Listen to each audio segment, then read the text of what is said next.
اعوذ باللہ من الشیطان الرجیم، بسم اللہ الرحمن الرحیم۔ تمام تعریفیں اس ذات کے لیے جو عالمین کا رب ہے۔ درود و سلام ہو نبی کی ذات پر، ان کے اہل خانہ پر اور ان کے صحابہ پر۔ ٹائم قرآن اور لمحہ فکریہ کے ساتھ ڈاکٹر نائلہ انجم حاضر ہے۔ آئیے قرآن پڑھیں، سمجھیں، تزکیہ نفس کریں اور اپنی زندگیاں قرآن کے سانچے میں ڈھال لیں۔ ہمارے آج کا پروگرام کا عنوان ہے حروف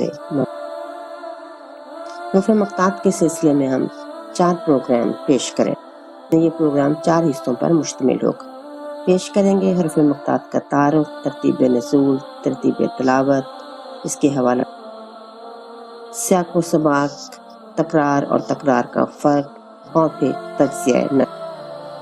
حروف مقطعات حصہ اول کو دیکھتے ہیں۔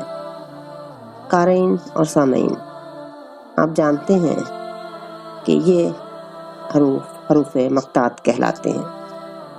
یہ لفظ قطع سے نکلا ہے، اس کے معنی ہے الگ الگ کرنا، قطع کر دینا، توڑ دینا۔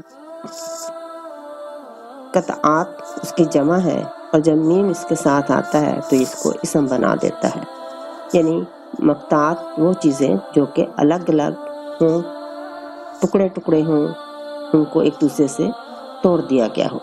حروف، ظاہری بات ہے، حرف کی جمع ہے، یعنی یہ وہ حروف ہیں جنہیں الگ الگ کر کے پڑھا جاتا ہے۔ جیسے الف لام میم، اس کو علم نہیں پڑھا جائے گا، الگ الگ، الف الگ، لام الگ اور میم الگ پڑھا جائے گا۔ حروف مقطعات 1 تا 5 حرفی ہیں، یعنی سنگل لیٹر سے لے کر اس کے لیٹرز کی تعداد 5 تک ہو سکتی ہے۔ کل تعداد ان کی 14 ہے، جو کہ قرآن پاک کی 29 صورتوں میں 30 مرتبہ استعمال ہوئے ہیں۔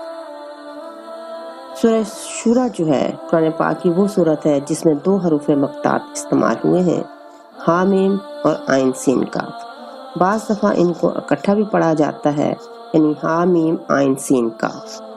جب ہم صورت میں اس کا حوالہ دیکھتے ہیں تو ہم دیکھتے ہیں کہ ہا میم کے بعد بھی آیت کی علامت لگائی گئی ہے اور عین سین کاف کے بعد بھی، اس لیے ان دونوں حروف کو الگ الگ حروف مقطعات سمجھا جائے گا، یعنی ہا میم الگ اور عین سین کاف الگ۔ بنیادی طور پر عربی کے حروف تہجی 29 میں سے یہ 14 حروف ہیں جن کی بنیاد پر یہ 14 حروف مقطعات بنائے گئے۔ یہ حروف مقطعات بطور آیت بھی استعمال ہوئے ہیں اور بطور جز بھی۔ بطور آیت ان کا حوالہ یہ 20 مرتبہ قرآن پاک کی صورتوں میں آئے ہیں اور بطور جز کے یہ 10 مرتبہ استعمال۔ حروف مقطعات کے معنی کیا ہے؟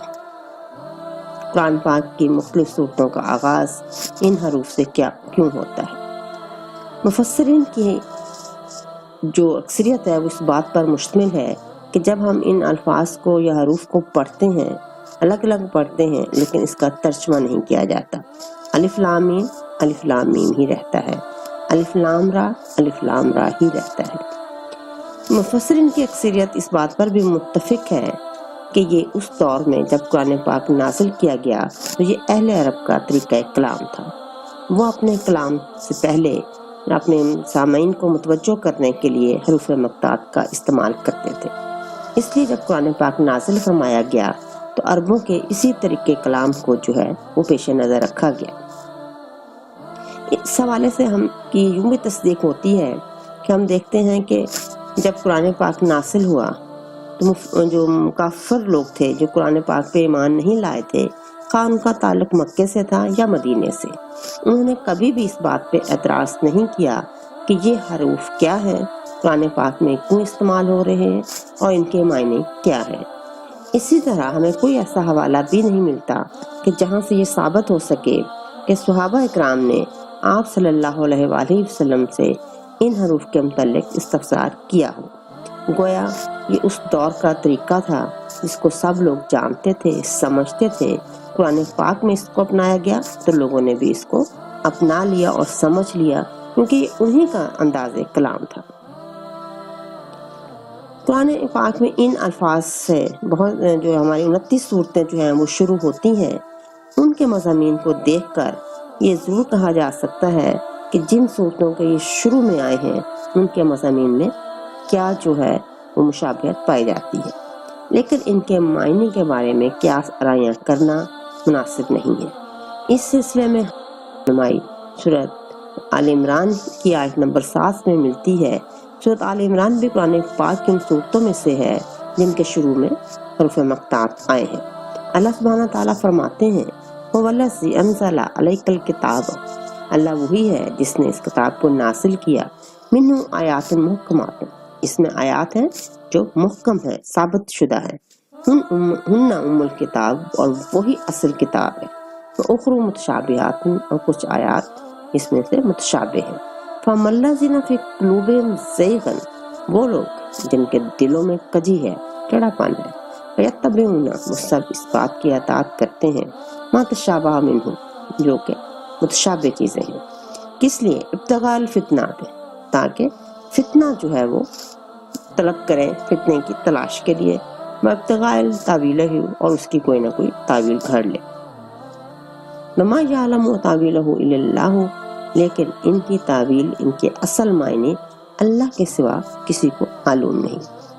اور پھر فرمایا وراسخون فی العلم، وہ لوگ جن کے دلوں میں علم راسخ ہے، یعنی وہ لوگ جو علم حاصل کرتے ہیں، جو علم کو اس کے صحیح روح کے ساتھ حاصل کرتے ہیں۔ پہلے وہ لوگ تھے جن کے دلوں میں کجی ہے، اور وہ لوگ جو علم میں راسخ ہیں، یقولون آمنا بہ، وہ کہتے ہیں کہ ہم ان پہ ایمان لائے، کلا من عندی ربنا، یہ سب کچھ ہمارے رب کی طرف سے ہے، وما یذکر الا اولو الالباب، اور نصیحت صرف وہی لوگ حاصل کرتے ہیں جو عقل مند ہیں۔ تو گویا ان حروف کے مطابق بھی ہم کہہ سکتے ہیں کہ اگر ان کے کوئی معنی ہے، اگر کوئی راز ہے، کوئی حکمت پوشیدہ ہے، وہ صرف اللہ تعالیٰ کی ذات ہی جانتی ہے، ہمیں اس کے متعلق سوال کرنے کی اجازت نہیں ہے۔ اور اگر ہم دیکھیں کہ سورۃ بقرہ کے شروع میں جب یہ حروف مقطعات استعمال ہوتے ہیں، سورۃ بقرہ قرآن پاک کی دوسری سورت ہے، اس سے پہلے سورۃ فاتحہ ہے، جس کے متعلق کہا جاتا ہے کہ وہ ایک دعا ہے، قرآن کا دیباچہ ہے۔ تو جب آپ قرآن کا آغاز ہو رہا ہے وہ حروف مقطعات سے ہو رہا ہے، کیوں؟ اس لیے ایک تربیت ہے، ایک ٹریننگ ہے کہ اب جو کتاب آپ پڑھنے جا رہے ہیں، اس کتاب پہ بحث نہیں کرنی، آپ نے اس کو قبول کرنا ہے۔ اور کیونکہ اولو الالباب جو ہے، اہل عقل جو ہے، وہ ان علامتوں کو، ان نشانیوں کو سمجھتے ہیں۔ اس لیے میرا اپنا یہ خیال ہے کہ ہمیں حروف مقطعات کے بارے میں بلا وجہ بحث سے گریز کرنا چاہیے، اللہ کی جو بھی حکمت ہے اس کے اوپر راضی رہنا چاہیے، اور اپنے لیے دعا کرتے رہنا چاہیے۔ اگر ہم ترتیب نزول کے اعتبار سے دیکھیں تو حروف مقطعات میں سے سب سے پہلے جو حرف نازل ہوا وہ نون ہے، جو سورہ قلم میں ہے، اس کا نام سورہ نون بھی ہے اور سورہ قلم بھی، اور نزول کے اعتبار سے یہ دوسری سورت ہے۔ اور سب سے آخر میں جو حرف استعمال ہوا وہ ہے الف لام میم را، یہ 4 حروف ہیں، یہ سورہ رات میں آئے ہیں جو مدنی سورت ہے، اور ترتیب نزول کے اعتبار سے اس کا نمبر 96 یعنی کہ 96 ہے۔ ترتیب اعتبار سے دیکھیں تو سب سے پہلے حروف الف لام میم 3 یہ حروف استعمال ہوئے ہیں سورہ بقرہ میں، جو کہ ترتیب تلاوت کے اعتبار سے دوسری سورت ہے۔ اور سب سے آخر میں سورہ قلم میں حرف استعمال ہوا ہے نون۔ حروف مقطعات جن بھی صورتوں میں استعمال ہوئے ان میں مکی صورتوں کی تعداد 26 ہے اور مدنی صورتوں کی تعداد۔ اس کے ساتھ پروگرام کا حصہ اول ختم ہوتا ہے۔ الحمدللہ رب العالمین۔